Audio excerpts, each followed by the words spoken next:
Bum bum bum bum. Bum bum bum bum. Bum bum bum bum bum. Bum bum bum. This is the pitch clock. Welcome to the Pitch Clock. Here's the pitch, a two-part baseball segment combining a nostalgic baseball trivia game and an interview with an expert. This is the Pitch Clock. The World Series is tomorrow, and the pitch clock is back. Hi, everybody. It's World Series time. That's the first time that you've done a Harry Carey Beyond Hi, everybody. That's when you bust it out, when the WS is here. I like to call the World Series the WS. No one else is doing that. Make it a thing. Yeah, all right. So the WS is here. PC is back. Yeah. It makes sense that I host something called PC. It's honestly quicker to say World Series. Ethan Badowski, what is our game for this week? Last week, we played a game involving World Series MVPs from 2024 to 2009. And Chris Cote said, this is out of my wheelhouse, so let's get into my wheelhouse. I thought that is a dangerous game for Chris Cote. So, open your folder. Which one do we Behind the look at? blank Open. piece of paper, there is a sheet with logos on it. It's simple. It's 3 strikes and you're out, and it's just the same as last week. These are the World Series MVPs from 2008 when the Philadelphia Phillies won, to 1992 when the Toronto Blue Jays won their first of back-to-back World Series. And just so everybody is reminded at home, there was no 1994 World Series. So it's 92, 93, then it jumps to 95, and then the rest of the way to 2000. Yeah, of course, we definitely remembered that. So thank you for letting the audience know. So Chris Cote struck out on the World Series MVPs. So Jeremy, actually, it is your honor. You are going to go first on these World Series MVPs. Okay. I'm going to go ahead and start with the 2004 World Series MVP, David Ortiz. That is incorrect. How would you do that? Why would I do Why that? wouldn't you take the ones that you know I know? Because I'm bad at this. Simple explanation, I guess. Yeah, that's pretty much it. All right, I'm going to go 03 Josh Beckett. That is correct. Yeah, I know. 1992, Joe Carter. That is incorrect. Are you Even though he hit the home run, I believe. No, he hit the home run in 93. That's 2 strikes. Oh, good. Thank you. But Why would you say that? I swear I was about to do it regardless. I'm doing it. Okay, do it. 93 Joe Carter. Incorrect. Oh, thank God. I have 1 strike. All right. You have 2 already. Everybody needs to relax.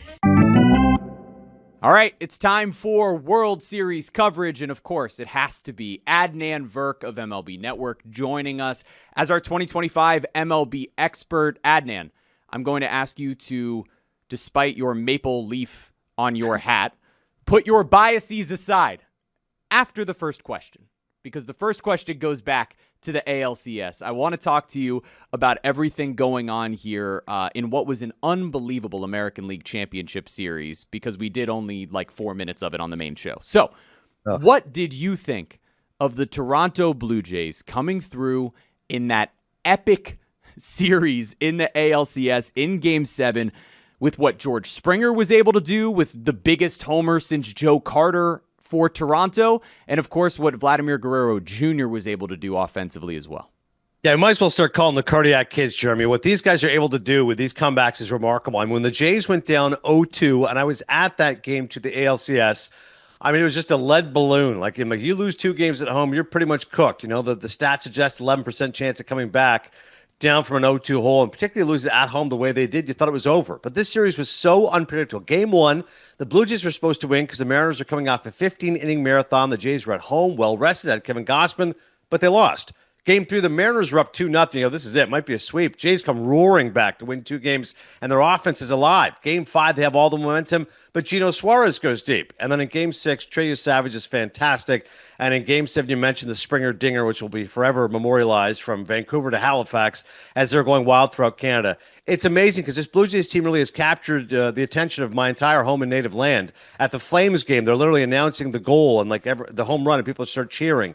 I was in Montreal for that game, and it was amazing. The Sabres-Canadiens, people watching the Blue Jays game, being wrapped with attention. And I just think this team has shown incredible resolve, incredible character, coming back from these deficits, down 2-0, down 3-2. And Springer specifically, I mean, that was a brutal injury. I mean, that knee contusion after getting drilled by that ball.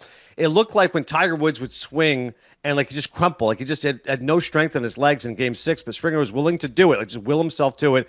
Game 7 looked a little bit better, and that swing of Eddie Bastard, Edward Bizzardo, will be forever remembered by Blue Jays fans. As he said, the most important one since Carter. Vlad has a series to remember, 442 he hit, a 930 slugging, 1440 OPS is the 7th highest ever in a single postseason. He's been monstrous, and the Jays were able to come through. Just one last thought as far as how much it's captured Canadians. 6.8 million viewers watch Game 7 on Sportsnet. At least 11.8 at least watch part of it. That's a country of 41 million. So do the extrapolation. In a country of 330 million like America, that's like 85 million people watching a baseball game. That's Nuts. unbelievable. That's amazing. And it's in part because Vladimir Guerrero Jr. put on that Superman cape. It makes all the sense in the world that in Game 1 against the Yankees, I believe that was, where he dove and literally looked like Superman. All right, it's time to put the Canadian biases aside, okay? I know that's going to be difficult for you. We got to actually break down this series. And, you know, it feels like the Dodgers' bats can come alive at any given moment, right? We saw it with Shohei Ohtani in Game 4 as they clinched against the Brewers. But the storyline's really going into this World Series. It's the Dodgers pitching against those Blue Jays bats led by Vladdy. And really the question I have for you here, with that starting pitching being as dominant as it is, how do the Blue Jays bats compete with that Dodgers pitching and make this a series? Yeah, LA has the advantage, no doubt about it, Jeremy, because that's starting pitching. I mean, they literally have 4 aces on that team. They've starting pitching is a 1.5 ERA, and they pitch deep into games, right? Snell got 24 outs against the Brewers. Yamamoto got 27 outs. Glasnow 17, Ohtani 18. So they're pitching at least into the 6th inning, which is a huge recipe for success for this Los Angeles team, and they just have dominant wipeout stuff. So for the Blue Jays, the good news for them is, and you're right, that is the matchup. It's Jays offense against Dodgers pitching. The Jays have great contact skills. These guys don't strike out, and they put the ball in play. They put pressure on the defense. That's what's really important for this Blue Jays team, and they have length. You know, the Mariners, they really only had 3 guys that could hit. It was Josh Naylor, Cal Raleigh, and Julio Rodriguez. You know, Rosarina didn't hit. And the bottom of their order was, Leo Rivas and Dominic Canzonio. This is awful. So for the Blue Jays, that's what they have. Andres Gimenez can hit 9th and go deep. You know, Ernie Clement is slugging over 600 in this playoffs. He's been like a modern-day Mark Lemke. Pick whichever baseball star of years past you like as far as an That's a good name. That's player. what the pitch clock is for, is to hear names like Mark Lemke. But I think ultimately, Jeremy, these guys throw strikes. Like, they're not going to nibble. So they're going to attack the zone. You attack the zone as well, and Blake Snell's a guy who's unafraid to have a few walks because he's like, I trust my stuff. So 3-2, I may waste a pitch. So the Blue Jays have to have that discipline and not chase those pitches. Yamamoto throws an incredible splitter. Watch it for that, as does Ohtani. And Glasnow's like the ugly duckling of the 4, but like I said, he could be an ace on most teams. So I think the biggest thing is this Dodgers rotation throws strikes. The Jays just have to hope they can catch up to 97, 98, and wipe out stuff. The good news for Toronto is that they have hit good pitching, right? Fried was the only 19-game winner in baseball, and they crushed him. 7 runs over 3 innings. They beat up Carlos Rodon. They beat up George Kirby, gave 8 runs in that one start. So they've proven they can beat good pitching. They were one of the best contact-hitting teams in baseball all season long. They don't strike out a lot, and they're going to add Bo Bichette. Don't know if he'll start, but a guy that they can bring off the bench who they know will give them a competitive at-bat, or, maybe he ends up starting. We'll see. But Andres Gimenez, that's my guy. He's been great at shortstop for them thus far. Should we, because we're so terrible at this, take away the rule that you have to pick the year for the rest of this game? I'm willing to do that. For the Yankees, I'll give you guys some leeway there. If you get the name, I'll give you the year. It is 4 different Yankees, so if you get the name right, I'll give you the year. I am gonna throw up. This is really, really difficult. Okay. And another thing, there are 2 names for the Arizona Diamondbacks. If you get one of them, I'll give it to you. All right, just for everyone listening at home and for me to stall, I'm going to read you the name of every single year of this. So 92 and 93 are the Blue Jays. Skip 94. 95, you have the Atlanta Braves. 96, the Yankees. 97, of course, the Marlins. 98, 99, 2000, that's the Yankees. 2001, the Diamondbacks. 2002, the Angels. Then we've got the Marlins again in 03. The Red Sox, where it was not David Ortiz in 04. The White Sox in 05, the Cardinals in 06, the Red Sox again in 07, and the Phillies in 2008. Guys, I am not feeling confident about a single one of these now. There's 2 of these that I can't believe I didn't just take Beckett and get on the board. Yeah, it was wild. Okay. You were ahead, so if you just get one right, then I can start the trend of getting strikes. We all decided together that the rule is just if you name a Yankee, For the Correct. it doesn't matter what year. It doesn't matter what year. There are 4 Yankees, Okay. and they're all different. One of them has to be Derek Jeter. Correct. Derek Jeter was the World Series MVP in 2000. Okay, I thank don't God. like that I made that rule. I'm gonna get crazy. Here. Darren Erstad, Angels.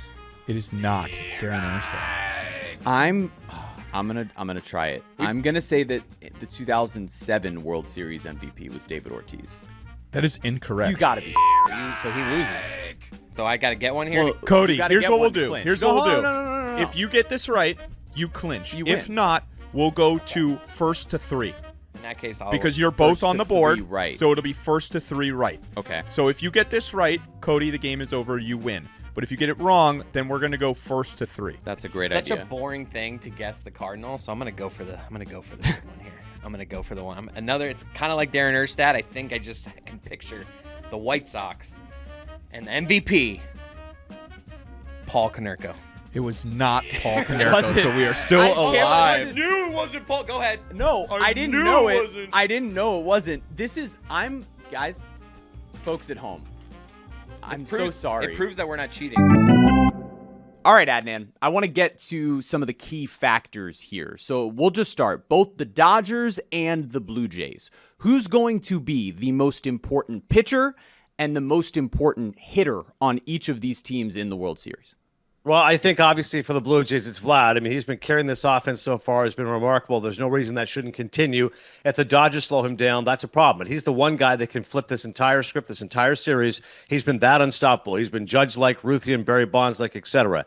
Pitching-wise, I think, Savage is critical for them. I mean, he might start game 1. Think about that. Because Kevin Gossman will be starting on 3 days rest, and we only threw 19 pitches in that game 7. I personally would start Gossman, but I think Savage, a 22-year-old who started at single-A Dunedin, could be starting game 1 of the World Series and again game 5, 22 years of age. He's absolutely critical for this Blue Jays team. If Savage pitches well, that will really set the tone for this Blue Jays team. He's a guy, by the way, like for everyone to understand who hasn't been following this, he had 3 starts in the regular season in the major leagues. He's made 3 starts in the postseason. Game 1 of the World Series could be his 4th. That's nuts. Yeah, the fact he's pitched 14 innings is absolutely, bananas prior to the postseason, and now he's going to eclipse that in the postseason is crazy. I'm with you. For the Dodgers, there's a myriad of choices you can take. I'll take Blake Snell only because I think he's going to be pitching game 1. So he's the guy that will get 2 starts. He's been critical to this Dodgers team. He's had wipeout stuff so far. You could pick any one of those starters if you like. Maybe Roki Sasaki is actually a better option because as a reliever, he could be critical. That's right. That's how they short up their bullpen is with Sasaki, just making him the closer. So I think Sasaki could be really important as far as an important pitcher for the Dodgers. And offensively, would like to see Freddie Freeman get rolling. He's been great at Rogers Center historically. He's at 357 there. His mom was from Peterborough, dad from Windsor. He's really proud of his Canadian heritage. His parents moved when they were young for work. They moved to Los Angeles. But every time the Jays were playing the Dodgers or the Angels, his parents would take him to those games. He lost his mom, Rosemary, when he was 10. But he has vivid memories of her telling him, hey, stand up for the Canadian anthem when they were at those games in Los Angeles. So he's very proud of his Canadian roots. I'd love to see Freddie Freeman go off. Hasn't really had a great playoff so far. Was an MVP a year ago. We all remember that. There's never been a player to go back-to-back World Series MVPs. So I'll take Sasaki and Freeman for the Dodgers. I'll take Savage and Vladdy for the Jays. I love that. This is why we have a Canadian expert with us so that we can get Peterborough, Winsboro, Halifax, right? We're getting all of those here on the pitch clock. All right, Adnan. We're going to do a little rapid fire to finish this off. In honor of the show being called the pitch clock, we're actually going to have some pace for the very first time in our lives. We're going to pick it up. We're going to go rapid fire. I'm just looking for your quick answers here. So the first 4 of these are take your pick. Dodgers defense, Blue Jays defense. I'll take the Dodgers defense. They're a 3rd in defensive run save. Dodgers lineup or Blue Jays lineup? I mean, I'll take Dodgers lineup. The Blue Jays lineup has been really impressive. They're 4th in the majors in runs scored, but if this Dodgers offense is rolling, watch out. Dodgers starting pitching, Blue Jays starting pitching. Easiest one you give me. Dodgers starting pitching. They've got 4 aces. Dodgers relievers, Blue Jays relievers. This is a funny one because the Blue Jays relievers haven't been great this season, been much maligned, but Hoffman's been outstanding. He was great. All right. A role player who will have the biggest impact in this series.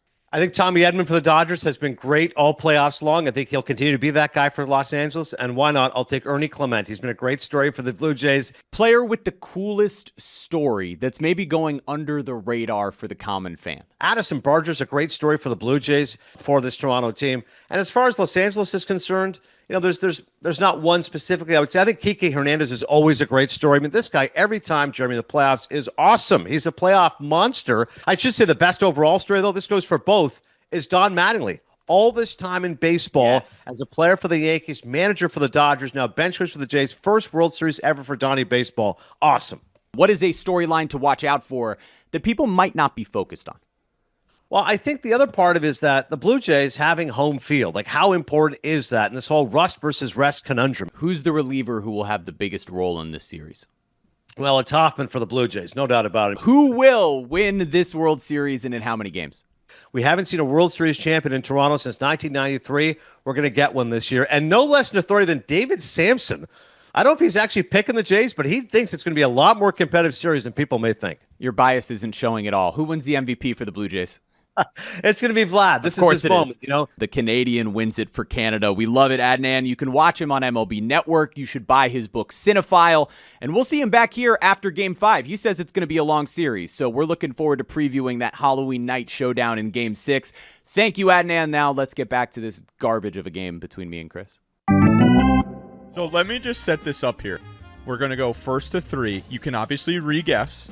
Okay. And again, the rule is with the Yankees, if you get the player right, I'll give it to you because there's so many Yankees on here. You know what? I'm going to go for one of those Diamondbacks, and I'm going to go ahead and guess Randy Johnson. That is correct. Yeah. Randy Johnson and Curt Schilling were co-World Series MVPs in the 2001 World Series. Yeah. We're doing the thing where I can just say Yankee, right? Yeah, just say Yankee. Correct. Bernie Williams. Bernie Williams was not a World Series MVP in any of these years. Which is so He has crazy, the most right? postseason This is home what I'm runs. saying. Crazy. This is an exhausting exercise. I'm going to guess it, and it's going to be wrong. Is the 2006 World Series MVP Albert Pujols? It was not Albert Pujols. Of course it wasn't. Of course it wasn't, because why would it be the best player on the team? You have a chance to... Kevin Brown, Marlins, 97. That is incorrect. This is maybe the worst we've ever done. I Just like for- it because it humanizes us. Yeah, because we clearly weren't humanized enough from how poorly we've done in episodes been before. Awesome in almost every episode. All right, okay. I'm going to, just because we're having fun now, I'm going to say the name that I want to. Is the 2006 Cardinals World Series MVP David Eckstein? It is, Jeremy. You are the winner. You are the I don't winner. get to David rebuttal? Eckstein. Surprising non-Jew, I don't David get it. Eckstein. I don't Well, get a he's rebuttal? at 3 already, and it was first to 3. Cody, If you can get if two in you a have- row, Yeah. I'll just, you know what? We'll if you call can it get a two in draw. a row, we'll call it a draw. We'll call it a draw. Deal. Marlins, Edgar Renteria. Not Edgar Renteria. Classic. All right. Who the was the Marlins MVP? All right. It was let's Levon go. Hernandez. I love you, Miami. Come on, Man, that was obvious. Come on, Yeah, I was just guys. thinking the NLCS. All right, please tell us from 92 up through 2008. All right, so the 92 Blue Jays won their first of 2 titles. The World Series MVP was a man by the name of Pat Borders. Okay. The next year, it was Hall of Famer Paul Molitor. I was, okay. I didn't guess it. Yeah. But after the name Joe Carter, the only other name I Right. had here was Molitor. I figured it would be Joe Carter because I think that was the year he hit the back-to-back, or the walk-off home Molitor run, must have had a but pretty special 95. one. Is it Larry 95. Chipper? It was Tom Glavine in wow. 95. 96 was a man by the name of John Weddleland. We mentioned 97 was Levon Hernandez. Scott Brocious was in 98. I was gonna say Scott. Mariano Rivera was in 99. We got Jeter. Schilling and Randy Johnson in 01. Troy Gloss was Troy the World Gloss. Series MVP in 2002. Beckett. Manny Ramirez Man. was Was it 04. Jermaine Dye? Jermaine Dye was 05. David Eckstein, Florida Gator, was 06. A name you guys are going to be so happy about in 07. Bill Miller. Mike Lowell was the World Series MVP. He won Wow. a truck that year. I can see it as clear as day. Chris Cote just ripped his paper and Is it pulled ugly? it up and threw it. Cole Hamels was World Series MVP in Hamels. 2008. Cole Hamels. That pitching staff carried them in Yeah, 2008. of course. Cliff Lee, Cole Mike Hamels. Lowell and So- Scott Brocious are the 2 that got away. And I and thought the of one, those. the obviously not going to Manny was the obvious next thought after Poppy, but then I was just in a state of panic from there. Wow. So we were terrible. Woof. But I won, and that feels good. Back-to-back wins? Back-to-back wins for Back-to-back for your boy? wins for Jer Bear. Let's see how you do next week. All right, I'm going to make it a 3-peat. I'm gonna wear the same clothes. Me too.